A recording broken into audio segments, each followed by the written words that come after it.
Mesdames et messieurs, merci de nous avoir rejoints ce soir pour évoquer cette question de la loi. Alors, comme vous avez déjà eu un intervenant, une intervenante pour décrire les enjeux éthiques de la loi sur la fin de vie, je vais peut-être plutôt m'attarder sur les enjeux plus législatifs et plus politiques de cette loi, ce qui n'empêche pas qu'on revienne, si vous en concevez l'intérêt ou éprouvez le besoin, sur des enjeux plus éthiques ou plus philosophiques. Mais ça pourra se faire peut-être dans un temps d'échange qu'on aura une fois que j'aurai terminé mon intervention, si vous le souhaitez. Je vais tâcher de répondre devant vous à 3 questions. La première question, c'est de quoi parlons-nous en fait? La deuxième question, c'est quelles sont les conséquences juridiques de ce dont nous parlons? Et la troisième question, c'est est-ce qu'on a quelque chose à faire de concret, en plus d'attendre passivement que tout ça se déroule sous nos yeux, comment dire, et de manière un peu lointaine au fond. Alors de quoi parlons-nous? D'abord, nous parlons d'un projet de loi que le gouvernement devrait déposer selon les termes de notre Constitution sur le bureau, soit de l'Assemblée nationale, soit du Sénat, puisque vous savez que le gouvernement a toujours le choix de solliciter en premier pour étudier un projet de loi l'Assemblée nationale ou le Sénat. Il n'y a rien d'automatique à ce que ça soit l'une des deux, sauf sur les questions budgétaires, où là, systématiquement, l'Assemblée nationale est saisie en premier. Sur tout le reste, le gouvernement fait ce qu'il veut. Là, cette fois-ci, ce sera l'Assemblée nationale. Ce projet de loi a été promis d'abord par François Hollande en 2012. Ça ne s'est pas fait parce qu'entre-temps est venue la loi Leonetti de 2016, dont peut-être la conférencière précédente vous avait déjà parlé. Dans le quinquennat de 2017, on a eu la crise sanitaire qui a occupé un peu les esprits, le temps et beaucoup ralenti la vie politique. Donc on a considéré, les pouvoirs ont considéré qu'il n'avait pas suffisamment d'espace pour le faire, même s'il y a eu des tentatives.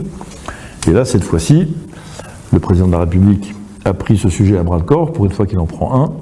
Malheureusement pour nous, c'est celui-là. Et là, il a fermement décidé à faire aller les choses à leur terme. Pour préparer ce projet de loi, il a été créé une conférence, une convention citoyenne qui a travaillé dans les locaux du Conseil économique, social et environnemental il y a maintenant une année, qui a rendu ses conclusions en avril ou en mai, je crois, l'année dernière. 180 et quelques personnes de nos concitoyens ont été sollicités pour travailler pendant plusieurs semaines à la question qui leur était posée. Cette question était: faut-il modifier ou améliorer l'accueil en fin de vie ou les modalités de la fin de vie dans notre pays? Posé comme ça, évidemment, personne n'a envie de répondre non, puisque on ne peut pas être décemment contre une amélioration, quelle qu'elle soit, mais la manière dont les travaux se sont déroulés, très orientés sur l'euthanasie et assez peu orientés sur les soins palliatifs, a un peu faussé les résultats, dans la mesure où, après quelques semaines de travaux, les conclusions de cette conférence citoyenne, vous pouvez d'ailleurs les trouver sur le site du Conseil économique, social et environnemental, sont grosso modo: d'abord, avant de traiter la question de la fin de vie, on ferait bien d'améliorer le système de santé dans son ensemble. Il y a peut-être d'autres priorités que celle-là. Merci de l'avoir rappelé. Deuxièmement, oui, pour améliorer la fin de vie de manière, énergique et dans deux directions. D'abord, légaliser l'euthanasie et le suicide assisté, je vais revenir sur ces termes, et ensuite développer les soins palliatifs. Alors, développer les soins palliatifs, j'entends ça depuis que la loi de 1999 garantit à tous les Français la possibilité de bénéficier des soins palliatifs si leur situation sanitaire personnelle le justifie ou le permet. Puisque dans la loi de 1999, il est écrit que l'accès aux soins palliatifs est un droit. Ce qui aurait sous-entendu que l'État puisse déployer dans le temps et dans l'espace tous les moyens nécessaires à ce que chaque Français qui est en situation de pouvoir en bénéficier le puisse. Ça n'a pas été fait puisqu'il y a environ maintenant un département sur 4 dans lequel il n'y a pas d'unité de soins palliatifs et il manque à peu près un peu moins de la moitié des équipements, la moitié des lits pour faire en sorte que le besoin soit pleinement satisfait. Donc à nouveau, un droit, les marxistes auraient appelé ça un droit formel, c'est-à-dire un droit qui n'existe que sur le papier, un peu comme lorsque dans la Constitution est-allemande, l'article 6 garantissait la liberté religieuse, mais les églises étaient fermées à clé, ce qui est une manière un peu particulière de garantir les libertés. Là, c'est la même chose. On a le droit d'avoir des soins palliatifs, mais il y a des tas d'endroits où il n'y en a pas et où ça n'est pas possible. Il s'agit donc de légaliser l'euthanasie, le suicide assisté et de développer les soins palliatifs. Ces trois orientations sont dans le texte qui est un avant-projet de loi qui circule en ce moment entre les différentes instances du pouvoir exécutif et les parlementaires qui sont chargés de travailler sur ces questions. J'ai pu lire ce texte qui n'est pas tout à fait public, mais enfin qui circule. Et donc nous avons bien cette intention à la fois de légaliser l'euthanasie, le suicide assisté et de développer les soins palliatifs. Ces termes méritent quelques explications. J'entends par euthanasie un acte qui consiste à mettre fin au jour d'un patient qui n'est pas sur le point de mourir. Et les deux caractéristiques sont importantes. Mettre fin au jour d'un patient qui n'est pas sur le point de mourir et qui n'est pas en situation de dépendance telle à l'égard de l'appareillage médical que le simple fait de débrancher les prises, si j'ose dire trivialement, provoquerait son décès. Donc il s'agit de patients qui ont encore une vitalité suffisante pour porter leur existence, si je puis dire, et dont on décide brutalement de mettre fin à leur jour. Alors ça ne veut pas dire qu'ils ne sont pas endoloris, ça ne veut pas dire qu'ils ne sont pas affaiblis, ça ne veut pas dire qu'ils ne sont pas malades, ça veut dire que leur existence n'est pas sur le point de se terminer. J'entends par suicide assisté le fait pour un tiers de fournir à la demande du patient les moyens de mettre fin à ses jours. Je parle des jours du patient, bien entendu. La plupart du temps, en tout cas dans les pays où ça existe, il s'agit d'une pilule. C'est le cas par exemple aux États-Unis, dans les États où c'est pratiqué depuis le plus longtemps. C'est le cas en Oregon par exemple, qui est l'État de la fédération américaine qui a depuis le plus longtemps légalisé cette pratique. Ça s'appelle la pilule qui tue, kill pill en anglais, qu'on va chercher chez un médecin, vous la mettez dans votre poche, vous la ramenez chez vous, vous la prenez quand vous voulez. Et puis vous mettez fin à vos jours, comme ça vous êtes tranquille.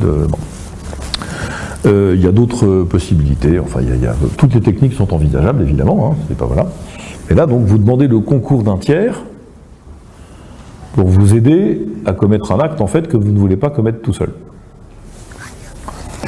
J'entends par soins palliatifs l'ensemble des soins, c'est le cas de le dire, apportés à des patients dont on sait qu'ils ne guériront plus, parce que le corps médical et nos connaissances scientifiques, l'expérience des médecins a tranché sur le point que, dans certains cas, malheureusement, on a tous connu des situations de cette nature, on sait que le patient ne guérira pas, que petit à petit, sa maladie va l'emmener vers une mort prochaine, et que, une fois que les traitements médicaux sont arrêtés, on continue néanmoins à lui administrer des soins pour qu'il soit dans une situation de confort, de dignité et de vie aussi qualitative que possible, et que, de manière presque prioritaire, qu'à ses propres yeux en tout cas, il ne se déprécie pas. Il y a un enjeu pour les patients qui sont en fin de vie qui considèrent qu'ils sont un poids, enfin je fais appel à des situations que vous connaissez certainement, tous ceux qui disent je suis un poids pour les miens, je ne mérite pas de vie, je suis un légume, je suis, etc. etc.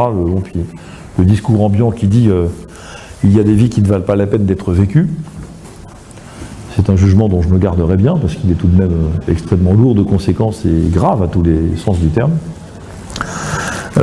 Donc ces soins palliatifs mobilisent des tas de personnes, alors médecins et infirmiers, parce qu'il y a quand même des soins, y compris médicaux et infirmiers, à continuer d'apporter, peut-être des pansements à changer, des ordonnances à faire pour que, malgré tout, la médication se poursuive, même si le traitement de la pathologie en tant que tel s'arrête, Il y a peut-être des choses quand même médicales à surveiller et à faire, évidemment. Et puis des tas de gens qui se pressent auprès du patient pour que, encore une fois, la qualité de sa vie soit, compte tenu de son état, la plus belle et la plus vive possible. Ce qui explique qu'on estime environ une demi-douzaine de personnes, peut-être un peu plus, le nombre de gens qui circulent autour du lit d'un patient en soins palliatifs. Pas à plein temps, bien sûr, mais qui sont médecins, infirmiers, kinésithérapeutes, ergothérapeutes, psychologues, musiciens, acteurs, comédiens, membres de la famille, etc. Puisque on essaye de faire en sorte que la vie continue comme elle peut, et que si effectivement les personnes ont accès à ce genre de connaissances, d'activités, il n'y a pas de raison qu'on ne puisse pas leur fournir, donc beaucoup de personnes se dévouent pour que ces services soient dévolus aux patients qui sont en soins palliatifs. Alors, ce dont il s'agit exactement, pour répondre à ma première question, alors de quoi il s'agit, c'est ça, c'est-à-dire le débat, les pratiques qui sont dans le texte de loi, euthanasie, suicide assisté, soins palliatifs, sont les trois notions et les trois pratiques qui sont visées par le projet de loi que j'évoquais tout à l'heure, méritent quelques précisions. L'euthanasie est en fait un acte qui consiste à mettre fin au jour de quelqu'un en dehors d'une situation de légitime défense. Je vous rappelle que le seul cas dans lequel vous ne serez pas inquiété pour avoir supprimé la vie d'une personne, volontairement ou non, est le cas de la légitime défense. Dans tous les autres cas, si vous supprimez la vie d'une personne, vous serez traduit dans les tribunaux et vous serez probablement condamné. Du moins si cette suppression est intentionnelle. D'ailleurs, même si elle n'est pas intentionnelle, il y a des tas de gens qui sont condamnés pour homicide involontaire tous les jours dans les tribunaux français, ce qui est bien la preuve que on n'a pas le droit en France de supprimer la vie de quelqu'un. C'est interdit. C'est plutôt une bonne nouvelle d'ailleurs quand on y pense, quand on s'y arrête un petit peu. Et vous voyez bien que si jamais on faisait entrer dans le droit la légalisation de l'euthanasie, la conséquence immédiate sur le plan juridique consisterait à apporter une exception à l'interdiction stricte de tuer quelqu'un, quelles que soient les circonstances. Et ce qui était strictement interdit, quelles que soient les circonstances jusqu'à maintenant, deviendrait autorisé au moins dans un cas. Comme disait le logicien, il faut qu'une porte soit ouverte ou fermée. Quand elle est entrebâillée, elle est ouverte. Pardon de cette espèce de brutalité logique un peu... c'est peut-être un truisme ce que je suis en train de vous dire là, mais c'est pour bien comprendre que l'interdit de tuer ne devrait pas supporter d'exception. Aujourd'hui, il n'en supporte pas. Aucune. Et encore une fois, la légitime défense est une circonstance tout à fait particulière, tout à fait réglementée, tout à fait... et même dans certains cas, même si vous êtes en situation de légitime défense, on pourra vous condamner parce que votre riposte a été disproportionnée, ou alors elle a été tardive. Ça relève plutôt de la vengeance que de la défense sur l'instant, etc. Donc c'est extrêmement encadré, ce qui d'ailleurs se comprend, et heureusement que ça l'est, on parle de la vie humaine quand même, on ne parle pas de n'importe quelle dimension. Donc même dans certains cas de légitime défense, vous pourrez quand même être poursuivi parce que le juge estimera que les circonstances et les conditions ne sont pas remplies pour que vous soyez acquitté. Ça veut dire que, du point de vue de la suppression d'une personne humaine née, j'insiste, née, c'est-à-dire qui vit, qui existe, il n'y a pas de cas dans lequel vous pouvez supprimer son existence en dehors de cette situation de légitime défense. Légaliser l'euthanasie veut dire qu'à partir de maintenant, il y aurait un cas qui en appellera d'autres, bien entendu, puisqu'il n'y a pas d'exception à ce que, une fois qu'on a entrebâillé ce genre de porte, elle s'ouvre petit à petit, parfois à grands coups de pied, parfois doucement, sans qu'on s'en rende véritablement compte. En ce qui concerne le suicide assisté, là on est dans une logique un peu différente.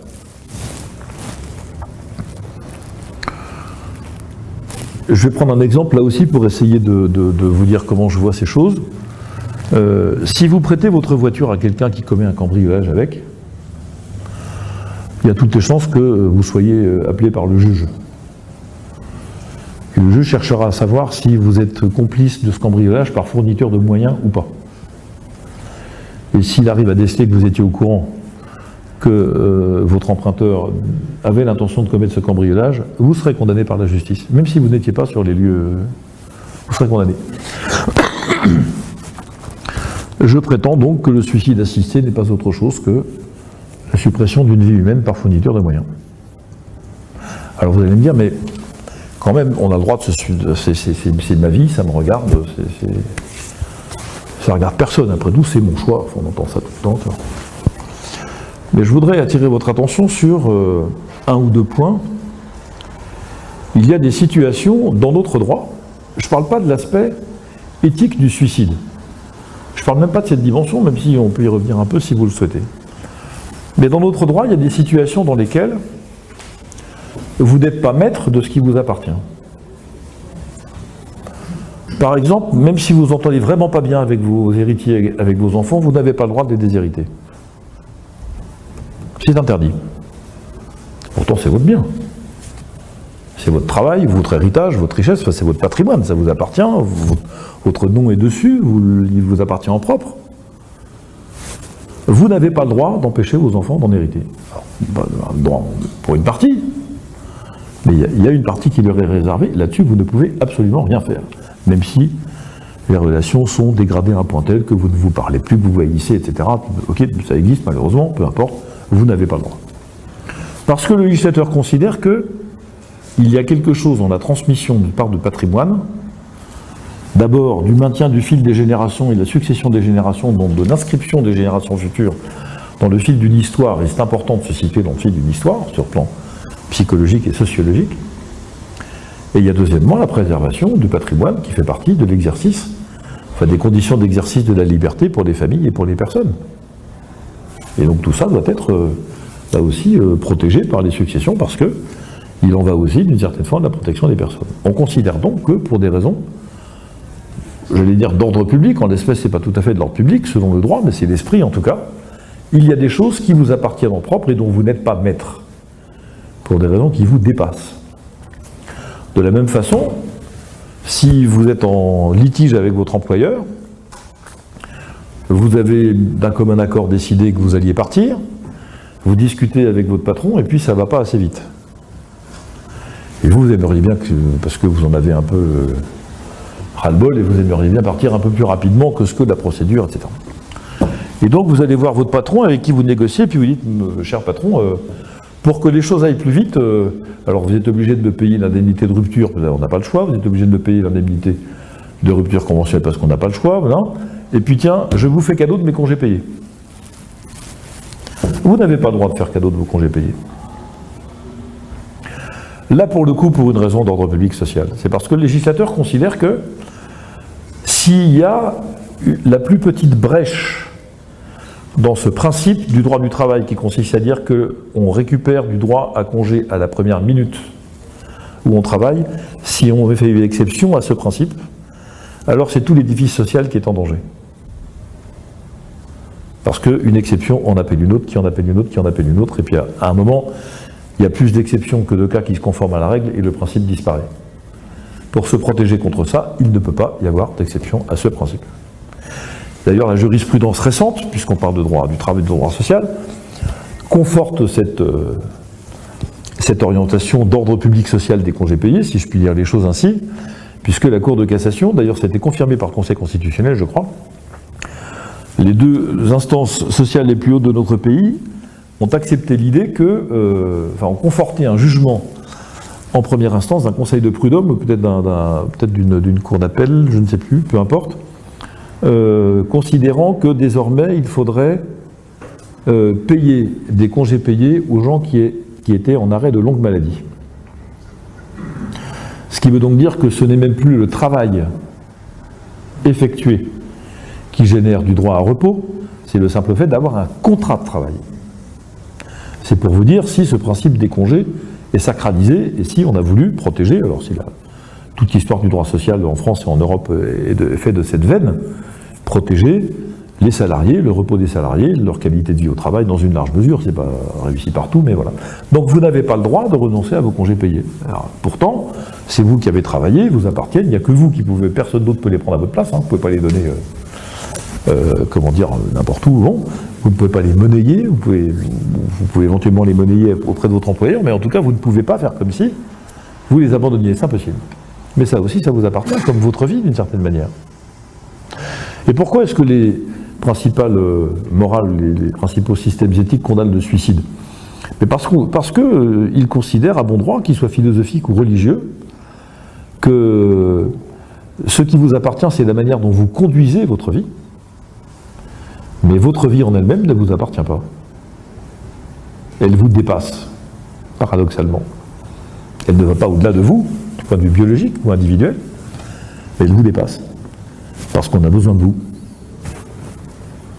Parce que vous êtes inséré dans un système de relations qui ne sera pas le même si vous n'êtes plus là. Alors un jour, ça arrivera à beaucoup de personnes dans cette salle, nous disparaîtrons de la surface de cette planète. C'est une affaire entendue. Et ces relations, ils feront sans nous parce qu'on ne sera plus là. En attendant, le fait d'en prendre l'initiative soi-même est condamnable moralement parce que vous vous arrogez un droit qu'en fait vous n'avez pas. Et le pire dans le suicide assisté, qu'est-ce que c'est? C'est que vous convoquez un tiers, d'une certaine manière, pour le rendre complice d'un acte que vous n'avez pas la force. Et je comprends qu'on n'ait pas la force de le faire tout seul. Hein. Mais en réalité, vous convoquez un tiers, vous embarquez quelqu'un d'autre dans cette affaire en le rendant complice de quelque chose qui est en réalité une faute grave. Enfin, toujours sur cette affaire de suicide, il se trouve que pendant 5 ans, j'ai représenté le Parlement français au sein de l'Observatoire national du suicide. J'ai fait partie des premiers parlementaires qui ont travaillé sur les risques psychosociaux en entreprise, les dépressions professionnelles, le burn-out, etc. Enfin, j'ai pas mal pratiqué ça à la fois comme dirigeant d'entreprise ou d'organisation et comme parlementaire. On ne sait jamais pourquoi.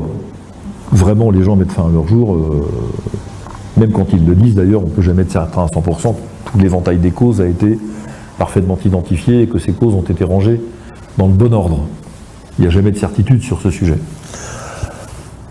Ce qui est certain, c'est que les politiques publiques se concentrent sur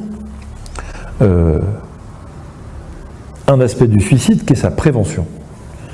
Si vous avez la curiosité d'aller visiter le site du ministère de la Santé français, si vous tapez la page suicide, vous allez tomber sur des pages et des pages et des pages de mécaniques de prévention. Les pouvoirs publics font tout pour que les gens ne passent pas à l'acte.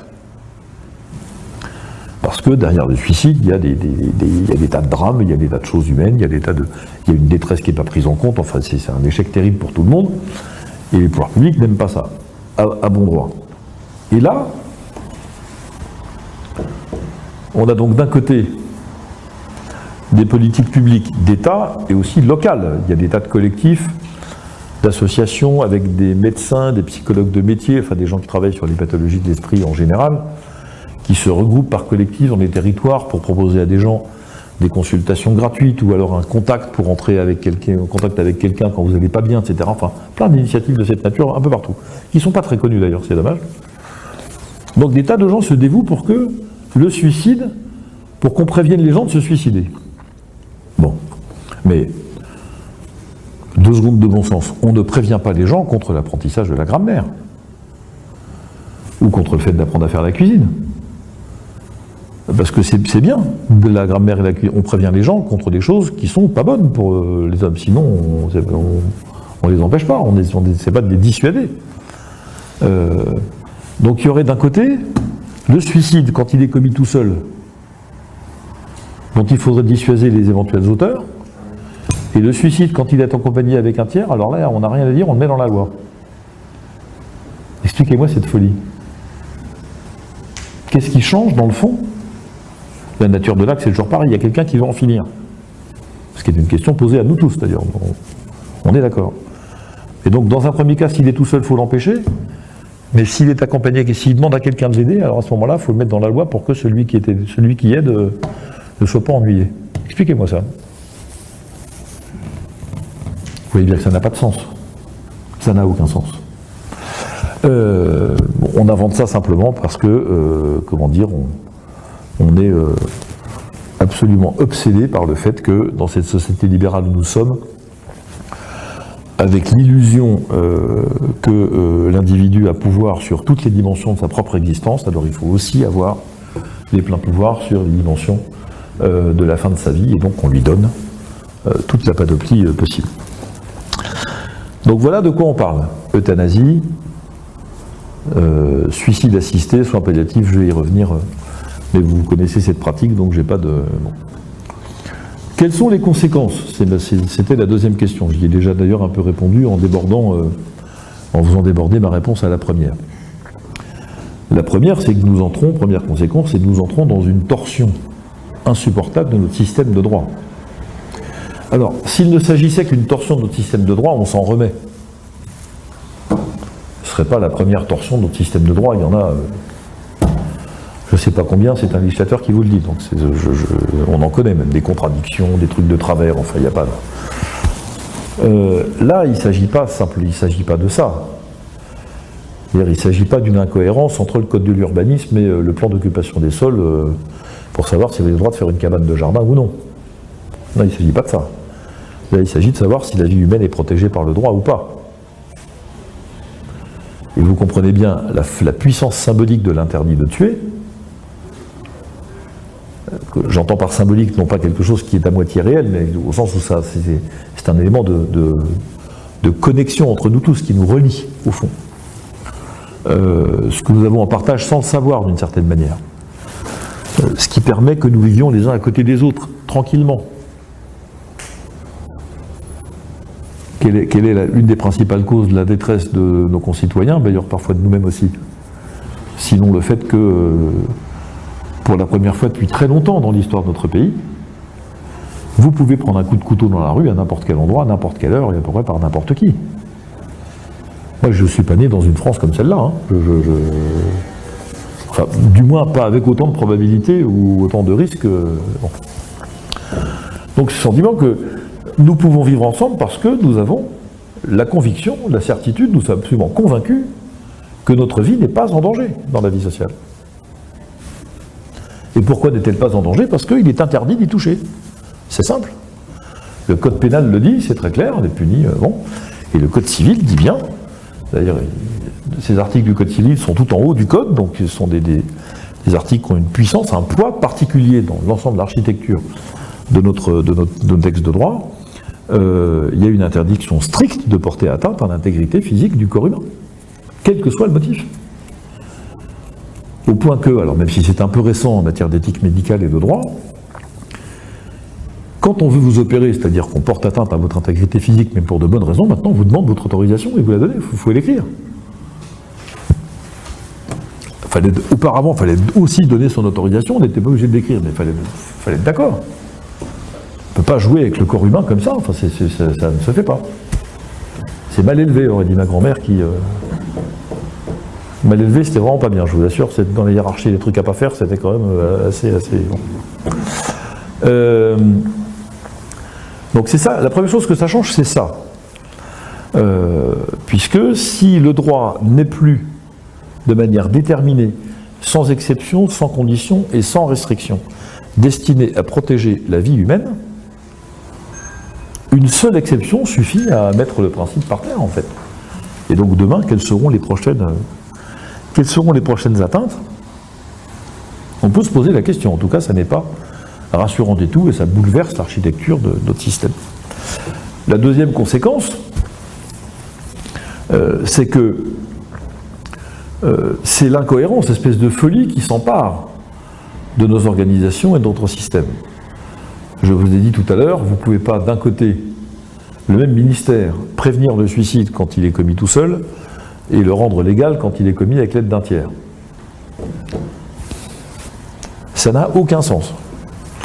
Donc, s'installe une espèce de schizophrénie qu'on voit d'ailleurs aussi dans la future organisation des services de santé. Beaucoup d'ailleurs de médecins le disent, et à bon droit. Et moi, dans ma vie, j'ai fait un peu aussi d'enseignement et de formation professionnelle. Comment vous allez faire pour le personnel médical ou infirmier? Stage de formation professionnelle, Lundi matin, 9h à midi, soins palliatifs, pause déjeuner, lundi après-midi, 14h, 17h, pratique de l'euthanasie. C'est ça que vous allez faire? Mais comment ça tient dans la même tête le... Ou alors premier étage, fin de vie, chambres impaires, couloir de gauche, côté gauche du couloir, euthanasie, et côté droit, chambre paire, soins palliatifs. C'est ça qu'on va faire. Mais comment voulez-vous que les organisations ne viennent pas folles? Encore, vous me diriez, enfin c'est d'ailleurs le propre de l'hôpital d'aujourd'hui, ou toutes les organisations sanitaires, vous faites coexister différentes pratiques avec des compétences différentes, avec des protocoles différents, des outils différents, plein de trucs différents. Mais ils convergent tous dans un seul but, c'est la santé de celui qu'on héberge. Alors la cohérence elle est peut-être lointaine, d'accord, je veux bien, mais enfin, le personnel médical dans son ensemble, il sait pourquoi il est là, et c'est pour soigner les gens. Et faire en sorte que quand vous rentrez mal en point, bah, ils en sortent en meilleur état, au moins, quand c'est possible. Ça l'est pas toujours, mais provoquer la disparition, comment dire, de quelqu'un qui n'est pas sur le point de disparaître, c'est quand même un peu particulier. Alors vous allez me dire, ah oui, mais alors là, c'est Jean Leonetti, l'auteur de la loi, deux lois d'ailleurs, la loi de 2005 qui porte son nom et la loi de 2015 ou 16, Claes Leonetti, dit bien cette différence. Nous, on a fait une loi, dit-il, pour les gens qui vont mourir. Vous savez, c'est la loi de 2016 qui autorise ce qu'on appelle la sédation terminale profonde, c'est-à-dire on endort le patient parce que, alors il n'est plus en situation, on ne peut plus le guérir, on le sait, comment dire, il est dans un état de souffrance et de, comment dire, de fragilité insigne, on l'endort et on a quasi-certitude qu'il s'endort pour la dernière fois, qu'il ne se réveillera plus. C'est une manière douce de partir. Parce que, enfin, on anticipe de quelques minutes, quelques heures, le fait qu'il va partir tout seul. Et voilà. C'est une loi, dit Jean Leonetti, faite pour les gens qui vont mourir. La loi qui arrive devant nous maintenant est une loi qui est faite pour les gens qui veulent mourir. C'est pas du tout la même chose. Car dans un cas, on est encore dans la perspective, d'une certaine manière, de l'humilité devant l'ensemble du corps médical, devant un patient, une vie qui s'en va et qu'on ne peut pas retenir parce qu'on ne sait pas comment faire. Et puis de toute façon, même si on savait comment faire, il y a un moment où, comme je vous le disais tout à l'heure, les uns et les autres, nous serons privés des forces vitales qui nous maintiennent dans l'existence, et bien partiront et personne n'y pourra rien. Une manière par parenthèse de vous dire, je ne crois pas du tout au rêve de l'immortalité et pour des tas de raisons là aussi philosophiques sur lesquelles on pourra revenir, mais bref, donc nous disparaîtrons un jour. Alors les gens qui vont mourir, alors vous allez me dire, c'est quand? J'en sais rien. D'ailleurs, les médecins non plus, le temps, ça ne savent rien. Alors, de temps en temps, ils ont quelques idées, parce que il y a malheureusement des patients dont l'état est dégradé à un point tel que... Enfin, on a tous connu ça, hein, nos proches à qui il reste quelques jours ou quelques heures à vivre sont des phrases que chacun d'entre nous a entendues. À peu près, ils savent. C'est le pronostic en termes de longueur ou de temps n'est pas toujours exact à la minute près, bien sûr, mais on sait vous dire si la mort est prochaine ou si elle ne l'est pas, c'est-à-dire si le malade est engagé dans un processus de dévitalisation au sens strict, ou bien s'il ne l'est pas. Donc il y a des gens qui vont mourir bientôt, très bientôt. Ça, c'est pour ça qu'il existe la loi de 2016. La loi qui arrive est une loi qui est faite pour des gens qui ne vont pas mourir bientôt, qui voudraient mourir avant l'heure, et qui voudraient qu'on mette fin à leur existence. Ça change tout, ne serait-ce que pour une autre raison très simple, c'est que la loi de Claes Leonetti, elle est intégralement comprise dans le Code de la santé publique, on n'a pas besoin d'autre chose que ça. Il y aura une traduction pénale de la loi qui arrive devant nous. Donc c'est pas une continuité, c'est-à-dire quand vous changez de registre à un point tel, vous n'êtes pas dans un processus continu, sans rupture ni rien, non. On change de nature, on parle d'autre chose.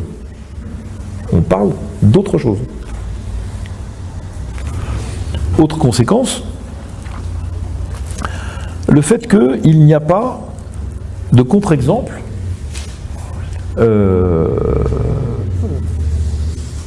au fait que l'euthanasie, le suicide assisté, ne se soit banalisé dans les pays où ils ont été légalisés, où que ce soit en Europe ou sur les autres continents.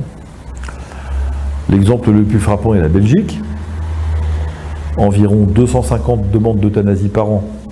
Il y a 20 ans, quand elle a été légalisée, c'est plus de 2500 aujourd'hui. C'était multiplié par 10. Au début, évidemment, tout était encadré. D'ailleurs, c'est toujours encadré quand vous écoutez bien l'encadrement, la procédure, le protocole, la collégialité, la pluridisciplinarité ou la multidisciplinarité, parce qu'on joue sur les mots là aussi. Il y a toujours un environnement de décision, de mise en œuvre qui est rassurant. Qui est bon, c'est pas un professeur d'un bus dans son coin qui va faire tout seul n'importe quoi, arbitraire, non, c'est jamais ça. Mais même quand il y a ça, ça n'est pas contenu. Il faut dire qu'en Belgique, la loi disait, d'ailleurs ça se profile aussi en France, la loi disait qu'il y avait un comité national qui examinait les demandes d'euthanasie et qui donnait son accord pour autoriser le recours à l'euthanasie ou non. Il se trouve que ce comité belge était présidé par le président de l'équivalent de l'association pour le droit de mourir dans la dignité en France, c'est-à-dire l'association la plus activement militante pour l'euthanasie légale de Belgique. C'est lui qui présidait le comité d'autorisation des pratiques d'euthanasie. Donc inutile de vous dire qu'il ne voyait pas de problème à ce que les gens... Alors vous aviez aussi toutes les limites qui sont fixées par la loi.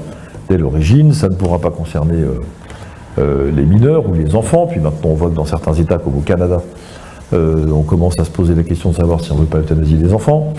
Ça ne pouvait être que pour des pathologies graves, irréversibles, etc. Puis vous avez entendu parler de cette jeune femme belge qui a contracté une dépression, été victime de l'attentat de l'aéroport de Bruxelles en 2016.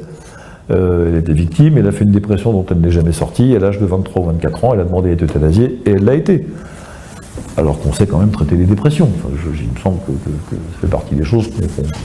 Ça peut être compliqué, hein, ça peut être très long, ça peut être très lourd, ça peut être tout, c'est d'accord, mais enfin, on a maintenant suffisamment de savoir. Donc vous voyez qu'il n'y a pas la tentation de ça, c'est quand vous avez, ça se comprend d'ailleurs, un contexte dans lequel les autorisations sont données. Ça c'est la part légale. Un contexte sociologique qui fait potentiellement de chaque individu le roi du monde. C'est un roitelet, hein, parce que quand on voit ce qu'on est contraint par ailleurs, tout ce qu'on est en train de nous raboter comme liberté individuelle, etc., c'est une assez grande illusion. Mais enfin, en tout cas, sur cet aspect de notre vie, on nous donne le pouvoir. Quand vous êtes dans un univers qui par ailleurs dévalorise à ce point la dignité humaine, la valeur de la vie, fait sauter ses protections, etc., la pente naturelle, c'est qu'évidemment, les gens, dès que ça ne va pas très bien, ils y pensent. D'ailleurs, s'ils n'y pensent pas tout seuls, le gouvernement, de temps en temps, est là pour leur rappeler, puisque le ministre hollandais de la Santé a déclaré il y a quelques semaines, officiellement, vous retrouverez ça sur vos réseaux d'information préférés, que les gens de 75 ans devaient commencer sérieusement à se poser la question de recourir ou pas à l'euthanasie, parce qu'ils ne servent à rien. 75, je trouve que c'est un peu vieux d'ailleurs. Moi, j'aurais plutôt fait 70 pendant qu'on y est, comme ça on peut faire de vraies économies, voyez-vous. Non mais vous comprenez, quand on a ouvert, comme dit le sapeur Camembert, quand on a passé les bornes, il n'y a plus de limite. Nous y sommes. Rien dans ce texte ne permet de contenir quoi que ce soit. Et le caractère tragique de cette législation, c'est que nous allons petit à petit constater, comme partout ailleurs, il n'y a pas de raison que la France, surtout quand le président de la République dit que c'est le système belge qui est sa référence, mais à la française, vous avez entendu dire ça, souvenez-vous. Dès je déconne, mais on va faire un truc belge à la française. Ne faites rien surtout, ça on sera bien plus heureux. Bon, mais c'est ça qui se profile. Alors on vous explique la procédure. Alors ça c'est très important, la procédure. C'est aussi quelque chose c'est une escroquerie dont il faut se prémunir. En fait, la procédure, c'est qu'il va y avoir des tas de consultations, ce que je vous disais tout à l'heure. Beaucoup de gens vont être consultés, ils vont se réunir, ils vont prendre des décisions, etc. Donc en fait, si je comprends bien, quand vous zigouillez quelqu'un, s'il y a une procédure, ça va. Là où ça ne va pas, c'est quand il n'y a pas de procédure. Donc reprenons. Vous volez une tablette de chocolat au supermarché. S'il y a une procédure, ça va. Si vous le faites hors procédure, ça ne va pas. On est en train de vous faire croire qu'une procédure, c'est quelque chose de magique, une espèce de baguette qui rend bon les actes qui sont en principe mauvais. Donc du moment qu'il y a de la concertation, de la pluridisciplinarité, c'est pour votre bien. Puisque je vous rappelle que, ça va être mon dernier point juste après, l'euthanasie, le suicide assisté sont des soins. Je vais y revenir. C'est pour votre bien. Donc si c'est pour votre bien, que c'est encadré par une procédure. Procédure en général, c'est des gens qui savent, ils sont compétents, ils sont de bonne volonté, s'ils mettent à plusieurs, ils ne se trompent pas. Ça veut dire ça, une procédure. On a tous connu des procédures dans nos univers respectifs. Dans toutes les maisons, il y en a même une pour mettre le couvert, pour débarrasser la table. Il y a des procédures partout. On fait des procédures partout. Mais la procédure ne change pas la nature de l'acte, ni sa qualification morale. Ça peut le rendre plus efficace, plus rapide, mieux organisé, plus coopératif. Oui, mais débarrasser la table avec une procédure, c'est comme débarrasser la table sans procédure, si on débarrasse la table. Ça ne change pas la qualité morale de l'acte de débarrasser la table, parce qu'on mettait une procédure dessus que c'est mieux ou moins bien d'ailleurs. Mais on vous vend ça, comme les mères porteuses. Si c'est fait à la sauvage pour de l'argent, c'est pas bien. Si c'est fait gratuitement avec une procédure, c'est bien. À chaque fois, c'est pareil, il ne faut pas vous étonner. Vous prenez tous les grands débats bioéthiques, vous regardez la subversion du langage, l'artifice de la procédure et le fait que c'est fait pour votre bien. À chaque fois, vous avez ces différences. C'est tout le temps pareil. Ils ne sont même pas très malins. Plutôt, c'est nous qui ne sommes pas très malins, parce que on arrive à encore tomber dans le panneau à chaque fois. Bon. La subversion du langage, je termine par là, pour dire dans quelle folie nous sommes. Pourquoi font-ils ça? C'est ça qu'il faut se demander, pourquoi ils le font. L'argument, vous allez l'entendre souvent, le premier c'est la liberté, je vous le disais tout à l'heure, c'est ma vie, j'en fais ce que je veux, je considère que ma vie ne vaut plus la peine d'être vécue, donc je m'en vais. Ok.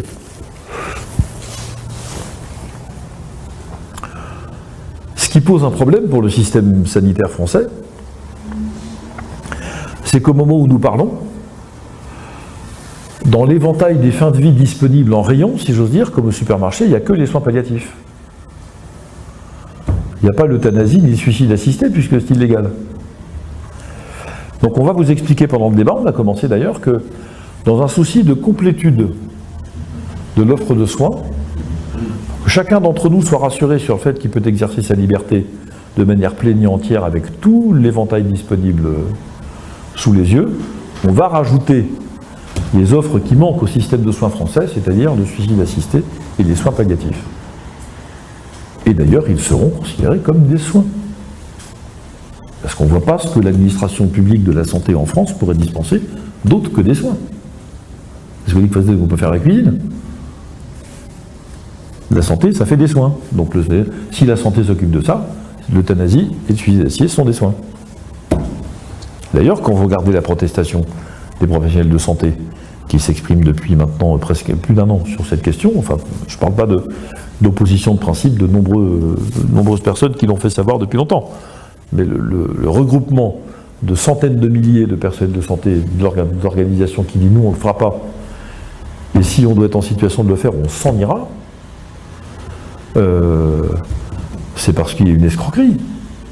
Comment pouvez-vous considérer que le fait de supprimer la vie de quelqu'un soit un soin? Enfin, c'est de la novlangue, c'est pas du français. C'est une escroquerie.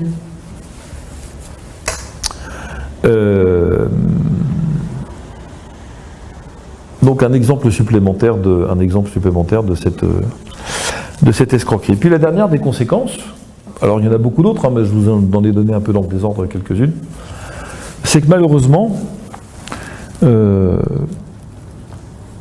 ça rentre d'ailleurs, c'est connecté avec ce que j'évoquais tout à l'heure sur la probable, peut-être pas prolifération, mais augmentation très nette, sensible et rapide du nombre de situations de cette nature, c'est que ça va donner cours à toutes les violences et à toutes les brutalités intrafamiliales que vous pouvez imaginer. Là encore, je n'invente rien. Si la littérature est pleine de conflits familiaux au chevet du grand-père ou du père qui est en train de mourir avec l'héritage qui est pendu au-dessus de lui, si la littérature en parle, c'est que ça existe. Hein. Et là, encore une fois, pour les gens qui seraient un peu cupides, un peu brutaux et un peu impatients, il n'y a qu'un remède, c'est d'attendre que ça se passe. Il n'y a pas d'autre solution, hein, puisque par définition, rien d'autre n'est autorisé. Mais comment croyez-vous que ça va se passer le dialogue maintenant entre le patient dont la fin de vie est proche, ou qui se sent proche, ou qui n'a plus envie, enfin pour tout ce qu'il peut y avoir comme nom, et qui va dire, des personnes d'ailleurs qui, dans un élan très digne et très humain, qui disent, parce qu'ils le disent déjà, des personnes qui sont sur leur lit de douleur, mais je suis une charge pour les miens, je ne veux plus. Je ne peux pas supporter de vous ennuyer autant que ça, etc. Enfin, ce sont des phrases qu'on, à défaut de les avoir entendues directement, on sait qu'elles existent. Là, aujourd'hui, à part rassurer les gens qui disent ça, il n'y a pas grand-chose à faire. Demain, on pourra leur dire, il y a une solution. Hein. Il viendra avec le communiqué de presse du ministre hollandais, disant il a déjà largement plus de 75 ans, enfin, donc pourquoi pas. Après tout, il n'y a pas que les Pays-Bas dans la vie, donc on peut aussi. Et évidemment, ça va donner cours, enfin, d'une certaine manière, c'est à ça aussi que sert la loi, c'est qu'elle a des effets de prévention contre l'espèce d'instinct de brutalité des gens. Elle rend impossible un certain nombre de choses, et rendant impossible ces choses-là, on est obligé de se contenir parce que il n'y a pas d'autre solution. Là, encore une fois, c'est autre barrière qui saute. Je ne veux pas vous donner l'impression de traiter tout ça avec légèreté, même s'il faut mettre un peu d'humour, y compris dans les choses les plus grises, les plus noires, parce que non. Ou un peu d'ironie au moins. Je comprends parfaitement toute la détresse qu'il peut y avoir, la douleur qu'il peut y avoir, et tout ça existe, hein, par ailleurs. La dépréciation de soi, le sentiment d'être indigne ou d'être devenu, l'affaiblissement, la perte totale d'autonomie, enfin tout ça sont des choses qui doivent être insupportables. Insupportables. D'autant plus insupportables si elles sont vécues seules, en souffrant, etc. Enfin tout ça qui est bon. Mais on sait maintenant traiter 99,9999999% des douleurs, quelles qu'elles soient, et des douleurs qui étaient considérées comme réfractaires, c'est-à-dire ne pouvant être supprimées par aucun type de traitement.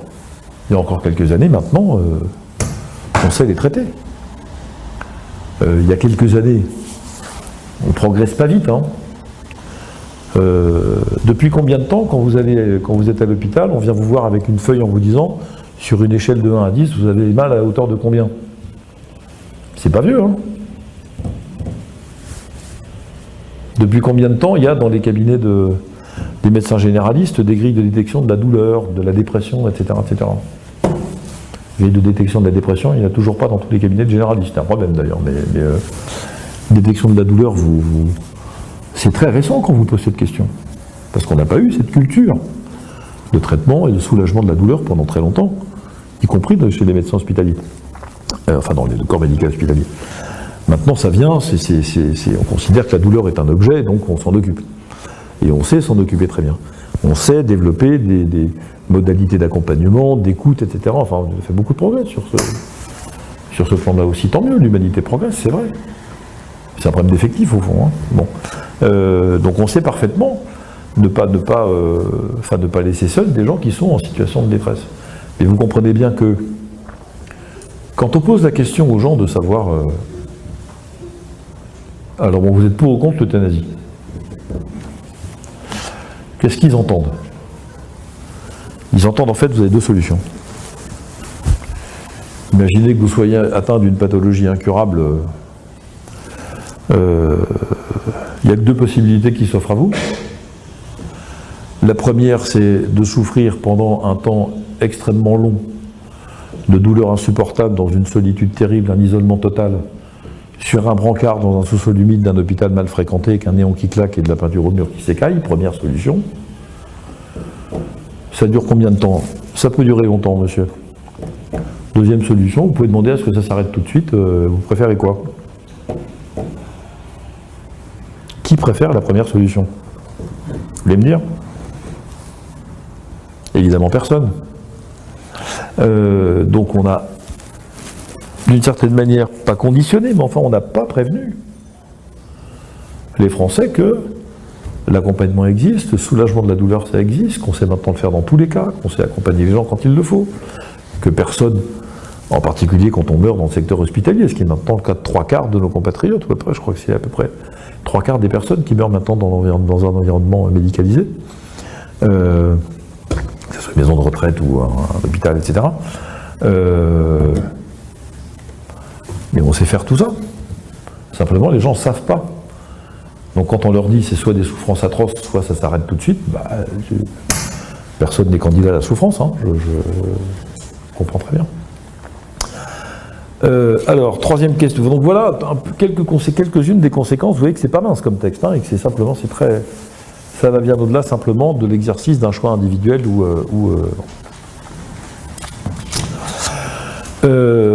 qu'est-ce qu'on peut faire face à tout ça? La première chose qu'on peut faire, ça c'est assez facile, c'est soutenir les gens qui sont les personnels soignants qui s'opposent à cette pratique des soins palliatifs et qui refusent de l'euthanasie, pardon, et qui refusent de la mettre en œuvre. Il y en a un paquet, hein, parce que là, ça se compte pour le coup en centaines de milliers, et donc il y a beaucoup de gens qui sont concernés. Alors, pourquoi est-ce que je vous invite à les soutenir? Parce que d'abord, il y a quand même une pression qui s'exerce sur eux, qui va s'accentuer avec le démarrage des débats. C'est forcément pas facile pour eux, mais si je pense qu'une très grande majorité des personnels soignants en réalité s'opposent à cette pratique, c'est ce qu'on entend en tout cas, mais pour les soutenir jusqu'au bout et qu'ils soient solides jusqu'au bout, ils ont besoin d'aide et il faut les aider. Donc pensez à ça si vous en connaissez. Un petit mot de soutien, un message, un petit mail, un SMS, comme vous voulez. Soutenez-les parce qu'ils ont besoin de notre soutien, faites-le, s'il vous plaît. La deuxième chose, ça aussi c'est facile à faire. Je ne sais pas si vous avez déjà eu l'occasion d'entendre des témoignages de praticiens de soins palliatifs. Alors si ce n'est pas le cas, allez sur votre moteur de recherche préféré ce soir en rentrant ou demain ou ce week-end, vous tapez témoignage, enfin vous trouvez un témoignage, il y en a partout, télévision, YouTube, des chaînes de radio, des reportages, il y a plein de trucs. Et vous allez voir, vous allez entendre ce que font ces gens toute la journée. Et vous allez entendre, moi j'ai entendu en tout cas deux choses, puis vous entendrez évidemment chacun à sa mesure. D'abord, quand on a fini de les écouter, on a envie de faire ce qu'ils font. C'est comme quand on est enfant, on veut être médecin, pompier, pilote de course, j'en sais rien, on a envie de faire, je veux faire comme toi ce que tu fais. C'est tellement enthousiasmant, tellement généreux, tellement humble, tellement tout ce qu'on attend de l'humanité en réalité que on a envie de faire ça. Et deuxièmement,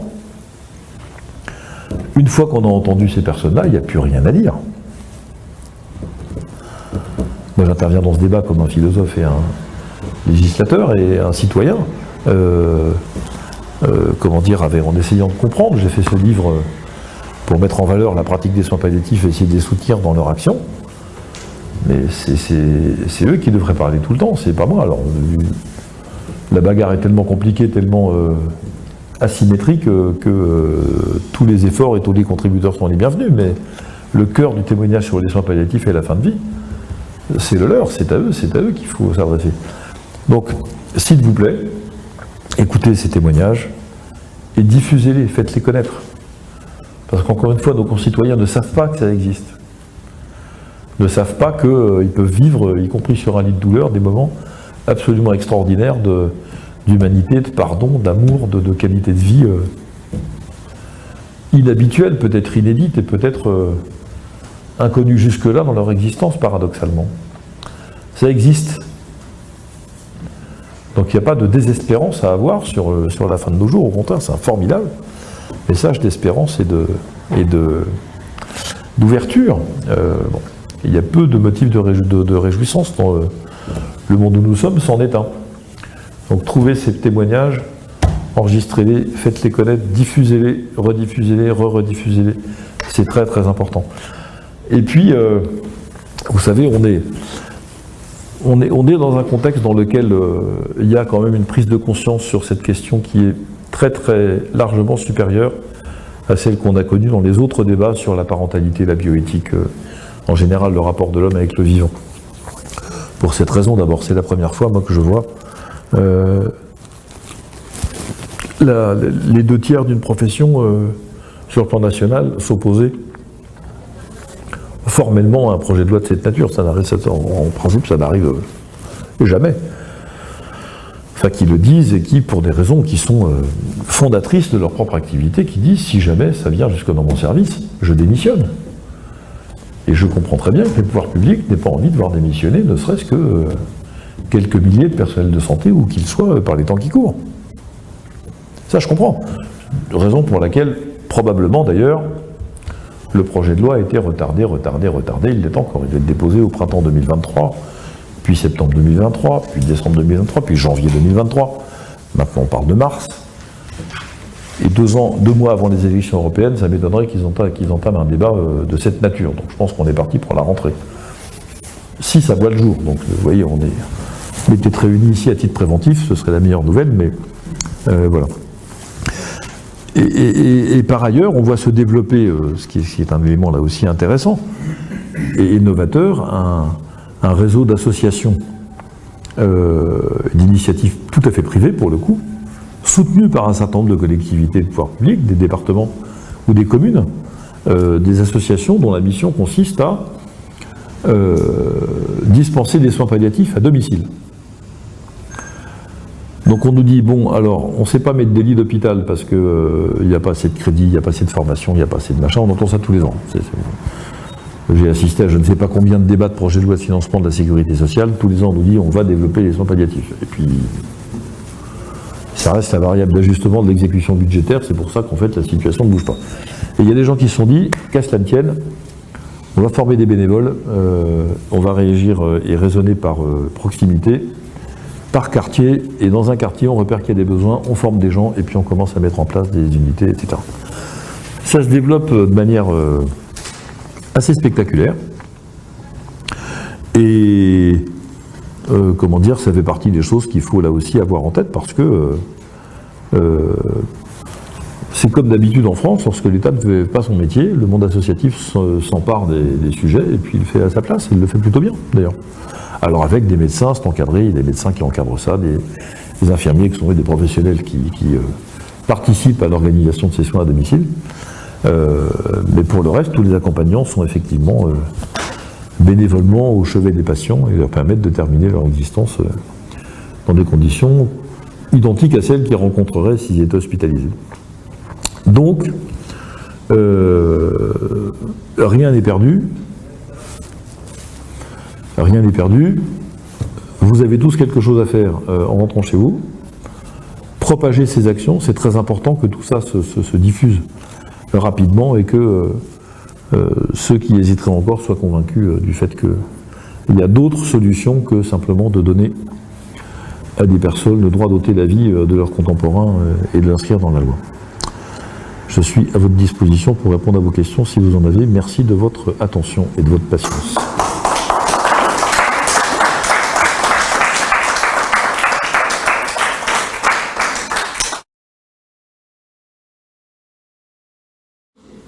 Moi-même, que j'ai vécu pendant longtemps à la salpêtrière, quand j'étais en activité, j'avais une pathologie parmi les malades que je suivais, donc une sclérose latérale amyotrophique.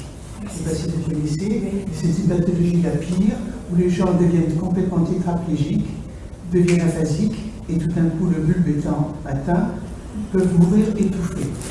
Donc les médecins vont leur faire cette proposition quand ils sont encore, parce qu'ils sont conscients tout le temps. ou on vous endort pour pas vous sentir, ou on vous fait une trachéotomie. Et si on vous fait une trachéotomie, c'est définitif, et on ne pourra jamais vous l'enlever. Et moi, tous mes malades me disaient, mais moi j'aimerais continuer à avoir des enfants. J'aimerais, mais voilà, si tout d'un coup ça devient insupportable pour la famille, si pour moi c'est insupportable, comment faire? Ils sont tétraplégiques, hein, donc ils ne peuvent pas se débrancher eux-mêmes. Et là, la famille venait en me disant, mais moi je veux bien. Et c'est interdit. Est-ce qu'il ne peut pas y avoir ce genre de dérogation? Ma conviction, c'est que, comment dire, à la fin du compte, il y a beaucoup de choses qui dépendent du regard qu'on porte sur ces réalités de fin de vie. Et ce qui est très difficile, c'est que notre société n'est pas éduquée à regarder comme il le faudrait ces gens qui sont affaiblis, qui sont en situation de perte d'autonomie terrible, parfois déformés par la douleur ou les pathologies, etc. etc. On ne veut pas voir ça. Le monde moderne ne veut pas regarder en face ce qui n'est pas comme lui. On ne veut pas regarder les toxicomanes, les prisonniers, les handicapés, les vieux, etc. On les met à l'écart, derrière des murs, comme ça on ne les voit plus, on est tranquille. Non, c'est pas ça l'existence humaine. Et ça manque beaucoup d'une éducation au regard. C'est ce que j'évoquais un peu tout à l'heure. Il y a des gens des familles qui vont demander à ce que leur père, leur mère, leur grand-père, leur grand-mère soient euthanasiés parce qu'ils ne supportent plus de le voir dans l'état où il est. C'est donc un problème c'est là-dedans que ça se passe. C'est pas. Donc est-ce qu'il y a un moyen d'éduquer ce regard, de donner de nourrir d'une manière que celui qui est regardé, quand il est en situation d'extrême fragilité où il se trouve, ne se sente pas déprécié par le simple fait qu'on porte son regard sur lui. C'est ça l'enjeu. Ensuite, notre première question, c'est l'éducation au regard, qui me paraît absolument essentielle, mais c'est vrai que le monde moderne n'y conduit pas. Et la deuxième chose, c'est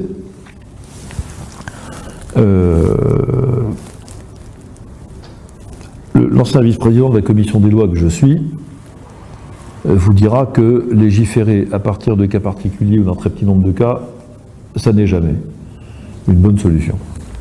Premier élément. Deuxième élément, que, comme je le disais tout à l'heure, à partir du moment où vous faites rentrer dans la loi sur des choses aussi graves que celle-là une exception, alors ça veut dire qu'il n'y a plus de loi. Troisième élément, je le redis, tout en étant parfaitement conscient du drame que vivent ces personnes et de la souffrance qu'elles vivent, je pense néanmoins qu'une partie de la solution se trouve dans la qualité de l'accompagnement, premièrement, et deuxièmement, je ne vois pas d'autre solution que trouver par tous les moyens la possibilité de les accompagner. Et bon, puis après, que voulez-vous que je vous dise? Je ne suis pas naïf, et vous non plus. On sait ce qui se passe dans les couloirs des hôpitaux. Et dans le cas qu'un patient rentre à l'hôpital, il dit qu'il ne veut pas être réanimé, ou il ne veut pas d'acharnement thérapeutique, comment ça rentre dans le cahier des choses? Parce que c'est désormais... C'est pas le suicide, c'est pas... Ça, c'est prévu depuis 2005. Oui, Puisqu'en on avait joué dans les comptes rendus que je faisais, souvent le patient ne veut pas d'acharnement thérapeutique, et ainsi de suite. Alors, maintenant, il y a deux choses. Depuis la loi de 2005, la première loi Leonetti, si je puis dire, on est maintenant d'accord pour considérer que on a le droit de ne pas pratiquer ce qu'on appelle désormais l'obstination déraisonnable. Ça ne s'appelle plus acharnement thérapeutique, c'est obstination déraisonnable. Autrement dit, depuis 2005, personne ne peut être inquiété sur le plan judiciaire pour avoir arrêté des traitements qui devenaient visiblement inutiles ou exagérés parce qu'ils ne servaient plus à rien. Alors qu'avant la loi, c'était les médecins ou les gens qui décidaient d'arrêter ces soins même inutiles pouvaient être inquiétés par la justice. D'abord, d'ailleurs, il y a très peu de familles qui savent que cette loi est... Et depuis 2015, la loi Leonetti-Claes, il y a maintenant ce qu'on appelle les directives anticipées. Alors, je suis très sceptique sur le sujet des directives anticipées, mais enfin, bon, ça existe, c'est dans la loi. Vous pouvez faire connaître à l'avance, en les écrivant, les choses que vous êtes prêt à subir et ce que vous n'êtes pas prêt à subir. Et ce qui là aussi me paraît extrêmement compliqué, le médecin est contraint de s'y conformer. Ça, c'est la loi. Mais c'est considéré comment alors c'est considéré comment quand il n'y a plus effectivement le patient ne veut pas d'acharnement comme ça. Bah, il ne le fait pas. C'est un suicide ou c'est un comment ça se passe? Non, non. Comment c'est placé sur le plan juridique? C'est une mort naturelle. Il y a un document officiel qui permet de le faire, moi je l'ai rempli. Voilà, un document où vous déclarez que vous ne souhaitez pas qu'il y ait un changement Ou que vous ne souhaitez pas être réanimé. D'accord, voilà. Des morts naturelles. D'accord. D'ailleurs, pour des questions là aussi assez triviales, il y a eu, c'était en 2020 ou 2021, je ne sais jamais, le professeur Jean-Louis Touraine, un éminent médecin lyonnais, député, qui a déposé une proposition de loi visant à légaliser l'euthanasie. L'Assemblée nationale n'a pu voter que l'article 1. Il n'y a pas eu assez de temps, donc en fait c'est resté lettre morte, mais enfin, une fois dans l'histoire de l'Assemblée, majoritairement l'Assemblée nationale a adopté un article qui prévoyait la légalisation de l'euthanasie, même si c'est resté sans effet.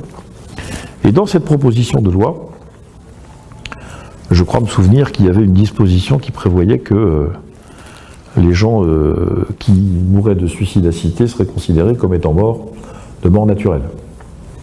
Ce qui là encore est une... quand je vous parlais d'escroquerie de langage tout à l'heure, vous voyez jusqu'où ça peut aller. Donc voilà, c'est tout ça est parfaitement... désormais, c'est juridiquement cadré. Ça n'était pas le cas jusqu'à récemment, mais maintenant oui. D'accord. Excusez-moi. Cher Monsieur le Président, d'abord merci pour tout cet exposé, c'est vraiment très intéressant et Merci. Et il y a beaucoup de comment dirais-je, de dimensions à mieux comprendre, à mieux percevoir. Moi, j'aimerais revenir sur les soins palliatifs. Est-ce que ces soins palliatifs peuvent être acceptés pour n'importe quelle personne au niveau financier? Comment ça se passe? Est-ce qu'il y a une prise en charge? Combien ça coûte?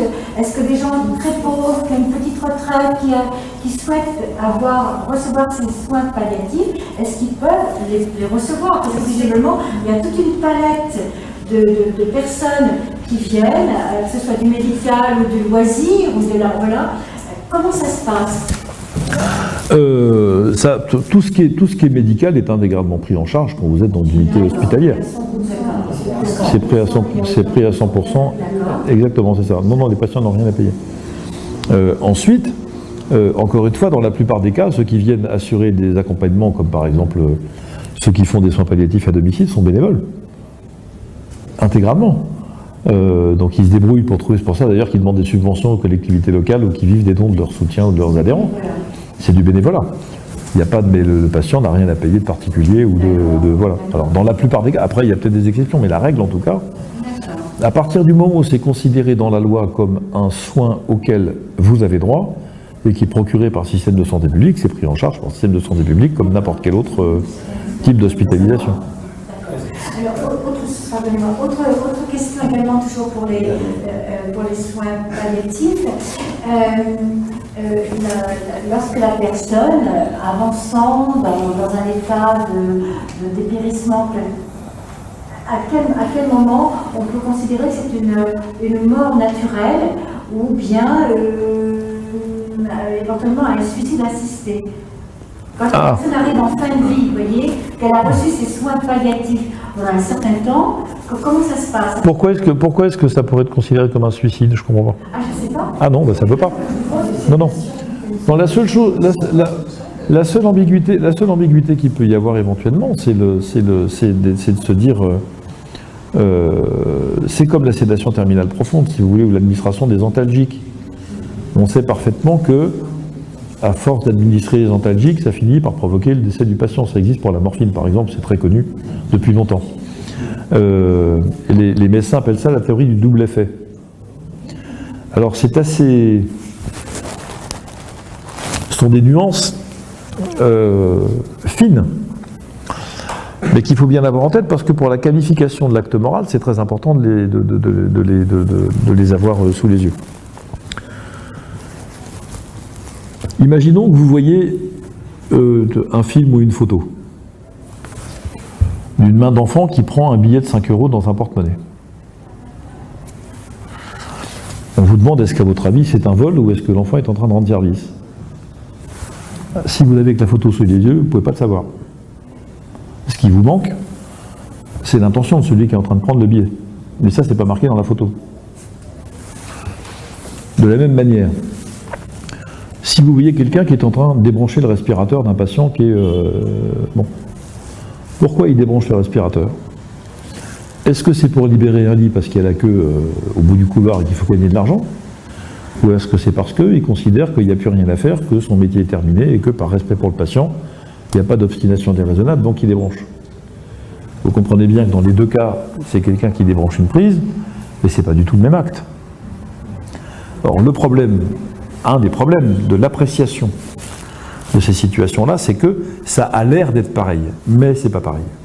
Pour les raisons que je viens de vous dire. Parce que, même si matériellement ça passe par des actes qui sont les mêmes, c'est toujours un main qui prend un billet, c'est toujours quelqu'un qui débranche une prise, toujours quelqu'un qui fait une piqûre, toujours.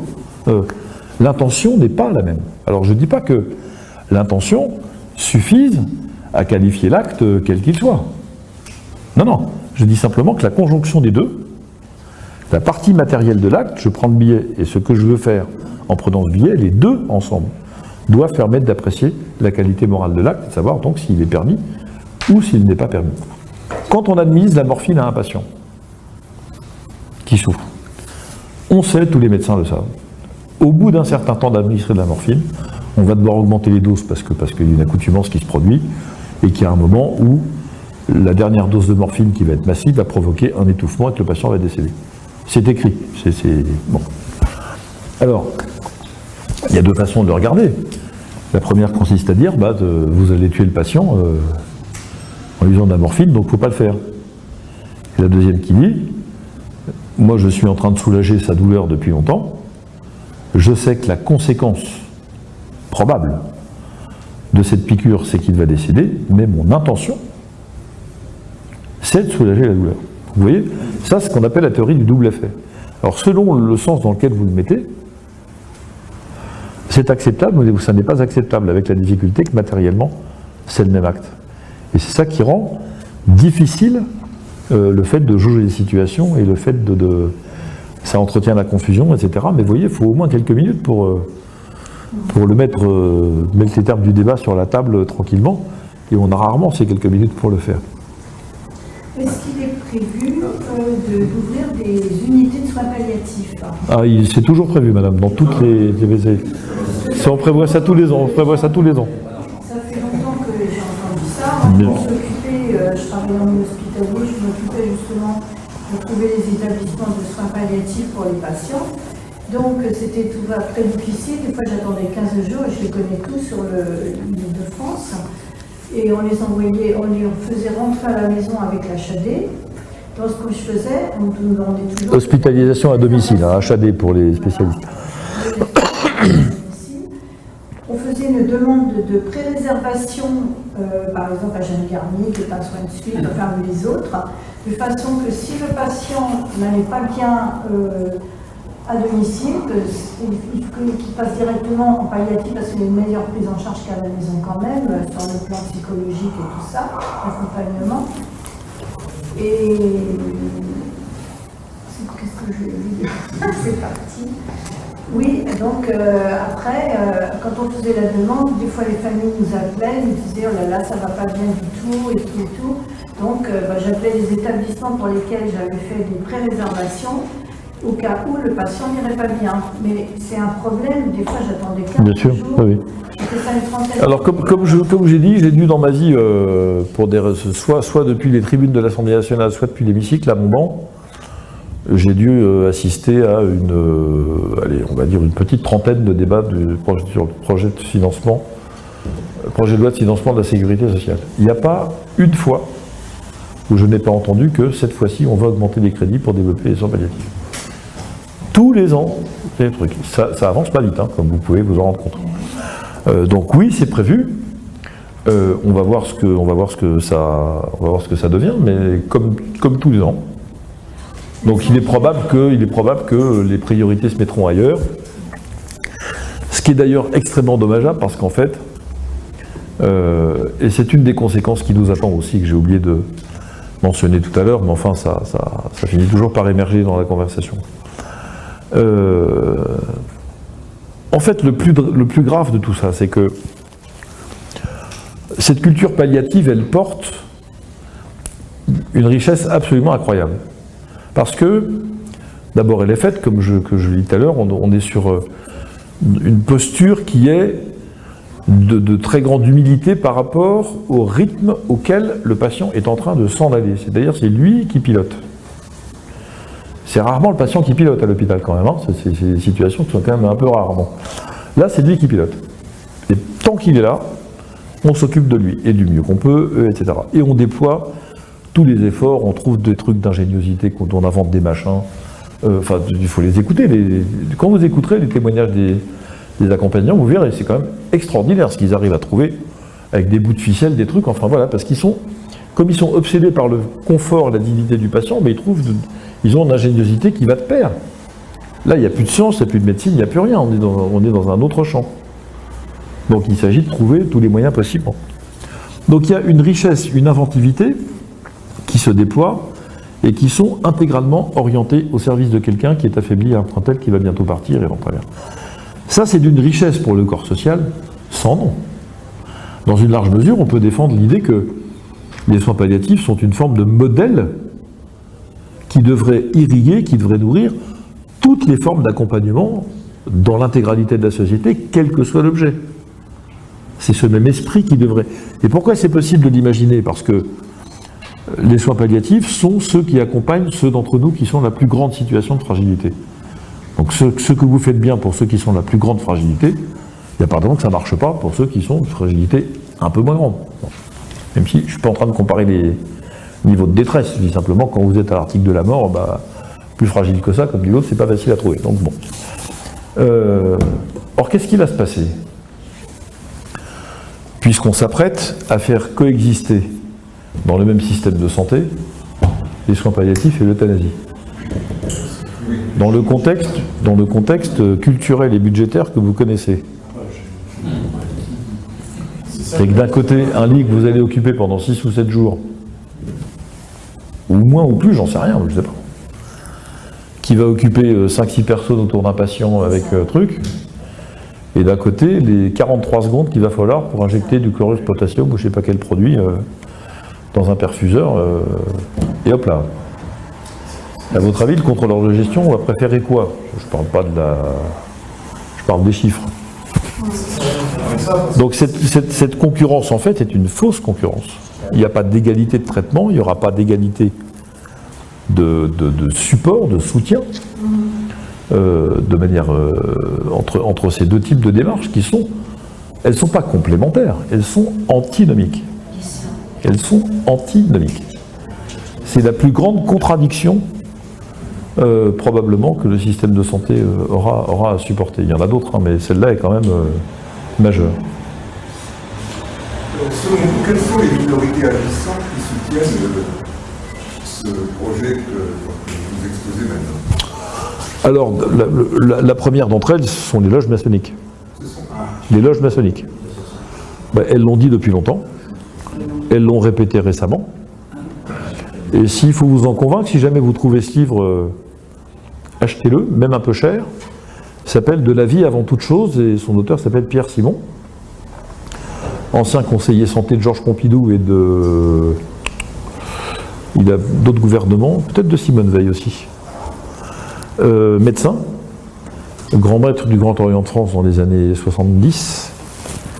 Son livre « De la vie avant toute chose » raconte la manière dont les loges maçonniques ont organisé les débats publics et la légalisation de toutes les lois depuis l'accouchement sans douleur jusqu'à, alors peut-être pas l'euthanasie, mais mon souvenir est ancien, mais enfin, il explique comment et pourquoi, dans toutes ces étapes, la désacralisation de la vie humaine a pour corollaire la maîtrise de l'homme sur sa propre existence, et donc le fait qu'il ait le droit de légaliser n'importe quoi. L'homme se rend propriétaire de sa propre vie, c'est ça l'enjeu.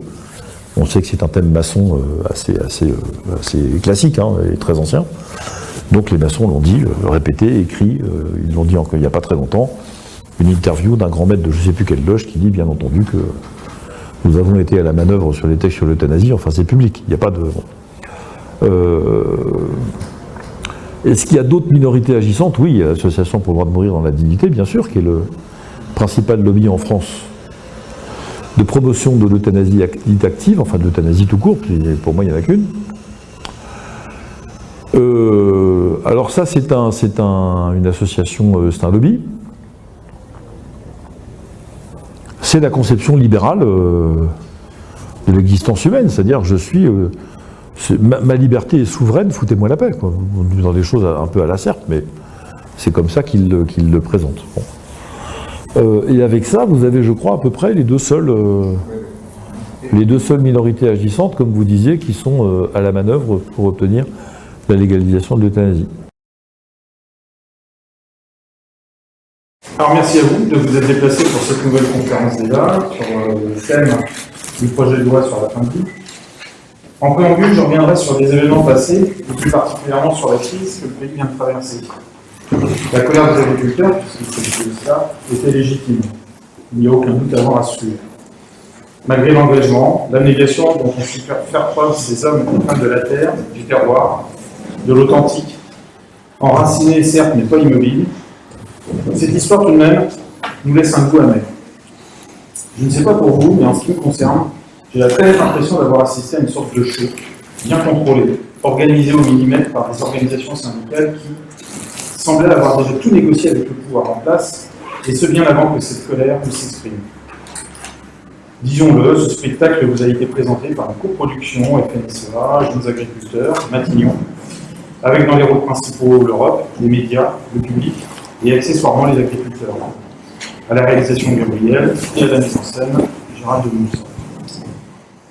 Souvenez-vous, ça commence par une entrevue au sommet, un lundi soir, entre deux représentations syndicales, dont nous verrons qu'elles sont assez éloignées de l'ordre. Et puis le fraîchement appelé au pouvoir le poste de vizir, j'ai nommé notre jeune et sémillant premier, Marc-Ange Gabriel, multi-maroquiné, intérimaire du ministère, pas plus de 6 mois parce que sinon c'est trop long. L'homme lige du fondé de pouvoir des vizirs.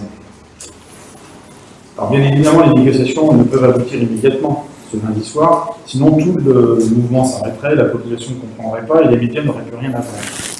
Aussi, 2 jours plus tard, les syndicats reviennent à la table avec ni plus ni moins 100 propositions revendicatives. Chapeau bas, en 2 jours, j'admire le travail. Alors, comme il faut éplucher tout ça et que ça prend du temps, les convois commencent à s'organiser, montent à la capitale afin de procéder, on ne rigole pas, à l'encerclement de Paris. Allons-nous assister à un nouvel épisode communard? Les gueux arriveront-ils à affamer la capitale? La peur va-t-elle faire perdre la raison à ces pauvres Parisiens coincés dans leur arrondissement, entre Franprix, Auchan et Carrefour, Marquette, et dont on sait qu'ils n'en ont rien à faire de ces manifestations, dès lors que ça ne les dérange pas dans leur quotidien petit bourgeois ou écolo. D'abord parce qu'ils ont l'arme absolue, ultime, la terreur des budgets en équilibre, une alliée de poids en la personne d'Annie Hidalgo. C'est du lourd. Je ne parle pas de Madame Hidalgo, je ne parle pas des tracteurs non plus. Mais enfin, quand même, ce n'est pas quelques tracteurs qui vont l'embêter. S'il rentre dans Paris, déjà, il faudra qu'il contourne les zones à faible émission. Et là, rien que pour comprendre quel trajet ils devront suivre sans se perdre, il va s'en passer du temps. Et puis, s'ils ont l'heure de stationner, craque une amende.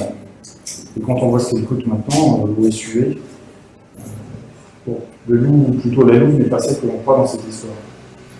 D'ailleurs, voyez-vous, je soupçonne les agriculteurs de s'être justement dégonflés pour ne pas avoir affronté ces tarpilles écolos démagos du bazar de l'hôtel de Lille. En cette année olympique, c'est le sourire relève qu'elle attendait ces mêmes agriculteurs avec l'air de dire, de façon Coubertin, l'important c'est de participer. Or, on a vu, c'est pas de gagner.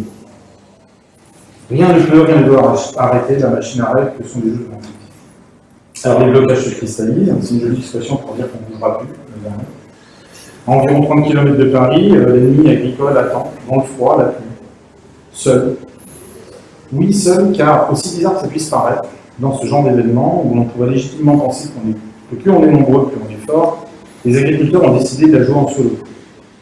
Pour nous être déplacés, à plusieurs reprises, afin de leur apporter un soutien moral notamment, nous avons constaté que les accès étaient fermés.